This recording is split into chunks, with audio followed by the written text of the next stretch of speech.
नमस्कार दोस्तों। आज मैं जो सिंदूर ऑपरेशन में भारत को जो नुकसान उठाना पड़ा,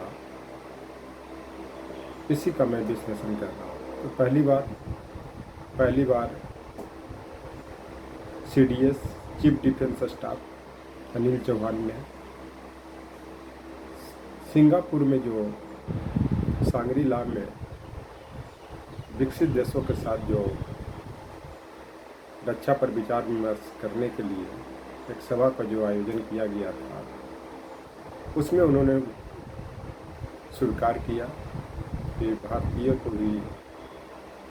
भारत को भी क्षति उठाना पड़ा। प्लेन भी गिरे, फाइटर प्लेन भी गिरे और भारतीय सेना के जो पायलट थे वो सुरक्षित भारत आ गए।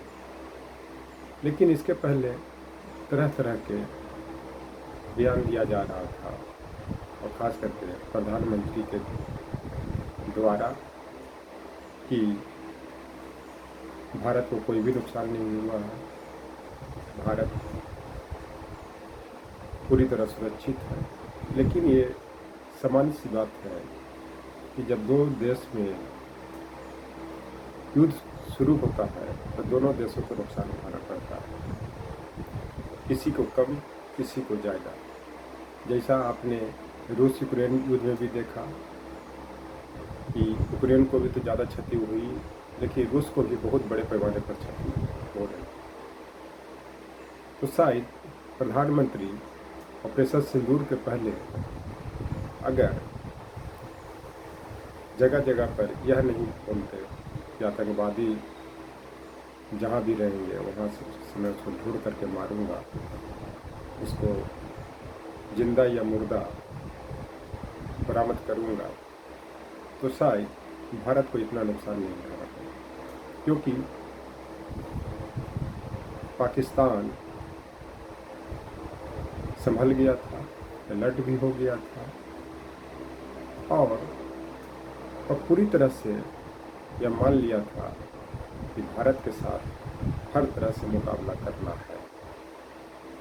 तो इस पर सुप्रसिद्ध कवि अमीर खुसरो का एक दोहा है, खीर पकाया जतन से चरखा दिया जलाया, आया कुत्ता खा गया तू बैठी ढोल बजा। ये अमीर खुसरो का नाम मैं इस कारण ले रहा हूँ कि ये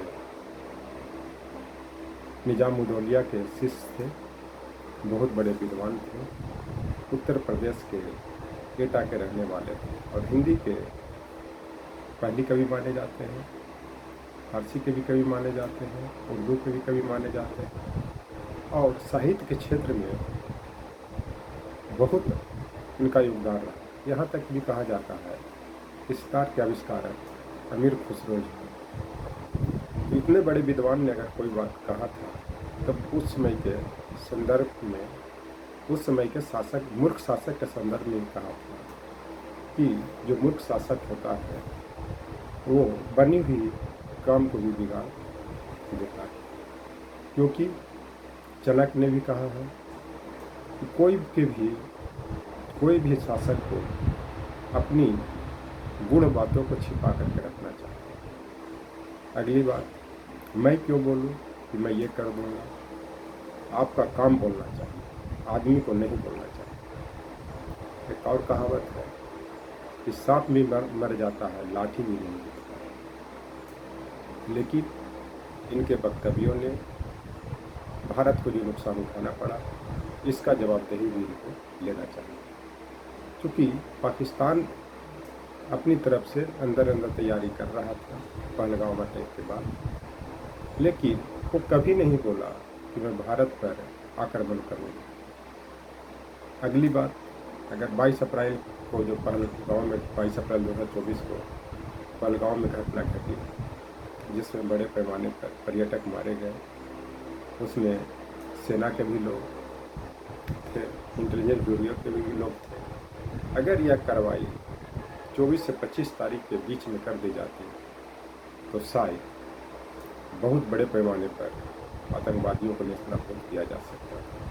क्योंकि खुफिया ब्यूरो का रिपोर्ट था, न्यूज़पेपर में भी आ रहा था कि पीओके से आतंकवादी को खाली करा करके सुरक्षित जगह पर ले जाया जा रहा है, यहाँ तक कि उन लोग के बंकर में ले जाया जा रहा है। फिर भी भारत माँ के वीर सपूतों ने अपने साहस का परिचय देते हुए पाकिस्तान में घुसकर जितना भी नुकसान किया तो बहुत ही साहसिक कार्य कहा जा सकता है। अगली बात, इस पर सब लोग बोल रहे हैं, मैं भी बोल रहा हूँ कि ऑपरेशन सिंदूर का राजनीतिकरण किया जा रहा है। यह स्टेटमेंट सीडीएस ने भी दे चुके हैं कि ऑपरेशन सिंदूर को राजनीति और युद्ध का रूप दिया जा रहा है। उसका कारण है कि हर जगह सभा में माननीय प्रधानमंत्री और गृह मंत्री अमित शाह जी इसका राजनीतिकरण करने का प्रयास कर रहे हैं, जो उचित नहीं है। अगर इनको राजनीतिकरण करना है तो विपक्ष के द्वारा जो संसद का विशेष सत्र बुलाए जाने की मांग की जा रही है उसको बुलाना चाहिए और उन्हें वक्तव्य देना चाहिए।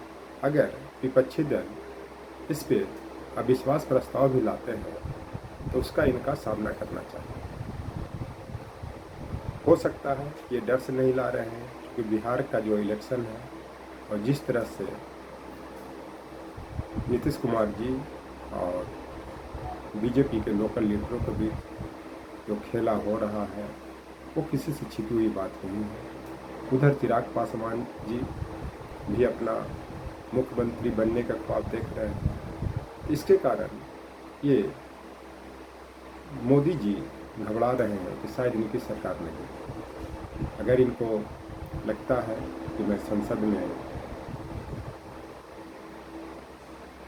विश्वास प्रस्ताव ला सकता हूँ तो इनको खुद पहल करनी चाहिए, क्योंकि इसके पहले 1962 के युद्ध में चाइना आक्रमण के बाद जिसमें भारत को नुकसान उठाना पड़ा था, उस समय के प्रधानमंत्री स्वर्गीय जवाहरलाल नेहरू ने,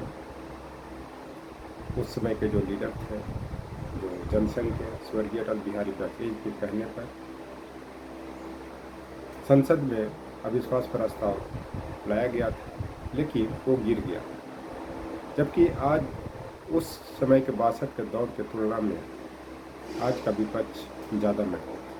इस चलते लोकतंत्र की गरिमा का ध्यान में रखते हुए सरकार को विशेष सत्र लाना चाहिए और ऑपरेशन सिंदूर पर जो इतना हो हल्ला मचा हुआ है उस पर वक्तव्य देना चाहिए और दूध का दूध पानी का पानी करना चाहिए।